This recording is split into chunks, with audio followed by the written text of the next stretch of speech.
Hello, today I've got the brand new rotary trimmer from Tonic for Tim Holtz. It's just arrived a couple of days ago here. I really love it, but more than anything I want to just share my opinions on the tool with you, and then you can make up your own mind whether it's something that you'll need for your crafting. So let's just have a little look. So here it is, and first of all, the first thing that I notice anyway is it's a really sleek looking product. But obviously it needs to do its job as well, and I've been really impressed by that over the last few days. Obviously, as I go on through crafting, you'll be able to see more and more of this being used in my videos, and then you'll be able to get a better, bigger picture. But for the moment, I'm really impressed. One of the things that I really like about this is the fact that it's compact.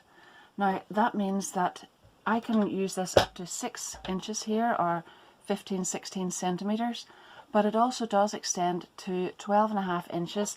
And you just pull these little legs out at the bottom here at the sides, and that extends the use as well. But it also means that you don't have to have this full gadget on your desk all of the time. For me, that's a real plus, because I don't want something so big taking up a lot of space on my craft desk, but I do want to be able to have it there if I do want to cut something by 12 by 12 or whatever, and that's really handy. And they just fold away, and there you have it, right back to its normal size again on the desk.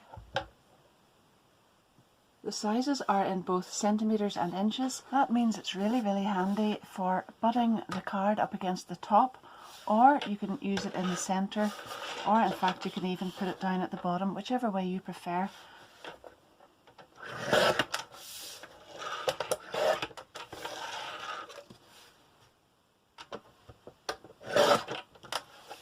And it cuts equally well in any of those positions. I'm just going to have a little closer look up at this top part here, because this is very important as well. There's actually just over 1 inch, so it's 3 centimeters as well here, where you can use that as a guideline for your cutting edge as well. So if you want to use this instead of using the whole part here, you can do that as well.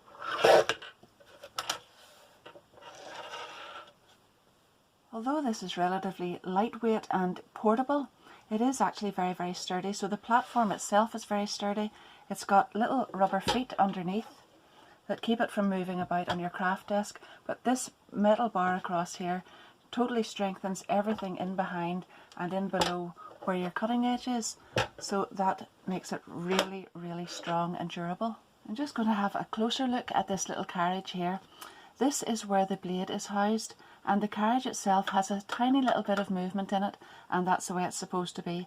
So it's totally ergonomic. When you put your hand on there, you'll be able to put a very slight amount of pressure to hold that in towards this side here, and then just press down, and then that will cut as it moves along the track on the geared system that's housed in here. So I've already watched Tim's video, I've watched a couple of other ones, and apparently lots of the folk who've had this and been using it for a long time have said that the blade is very long lasting and more than likely will not need replaced. Now that's similar to the guillotine that I've been using as well, but just for peace of mind, there will be a replacement carriage. So this little carriage should be coming soon, in the event that you may accidentally damage your little blade in there. But in the general run of things, the blade should not need replaced, but the carriage will come with a little Allen key, and you can open the ends here, slide this off, and put the carriage back on again, and you've got a new blade. So this is some 300 GSM card here, and I just want to show you how easy it is to cut this. Now I've got it right down to the bottom of my trimmer here, and I'll just bring this in, and listen to this. And there we are. Even the sound is really lovely in that. But when I've cut that, I can go ahead and do another few trims here. 5 inches down to the bottom, bring it over to 3, and it cuts like a knife through butter, and I've got a lovely clean edge here. But if I want to layer a couple of these up, I'll do this one. So I've now got 600 GSM here. No problem whatsoever, and a really good clean edge there.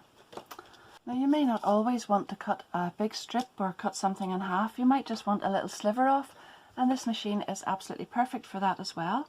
So we've got it there just slightly over the metal bar there, and there we are. A tiny, tiny sliver as well, and a really, really neat edge on there. Well, I'm normally a card maker, but I do like a bit of mixed media as well, and I also like some mixed media effects on my cards. So I've been trying this out on a few different things, and grey board was obviously the first one there. So grey board is something that I use for pastes and different things like that, and this is some of the Tonic grey board, and this is just here, it's 600 GSM, 1 millimeter thick.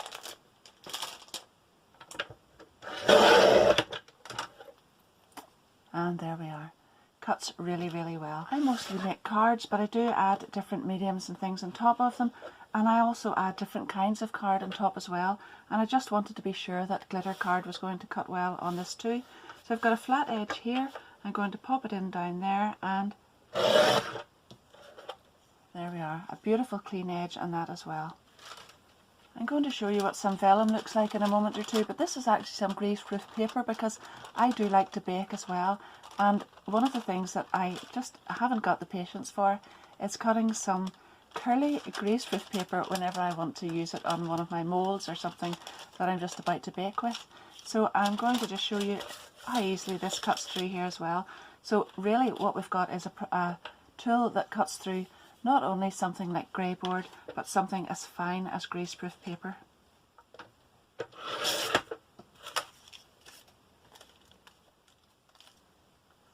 And this is some of the Tonic vellum.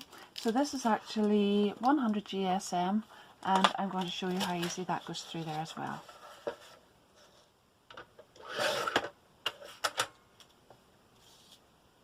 And now I've got some Tonic acetate as well, and I'm going to try that.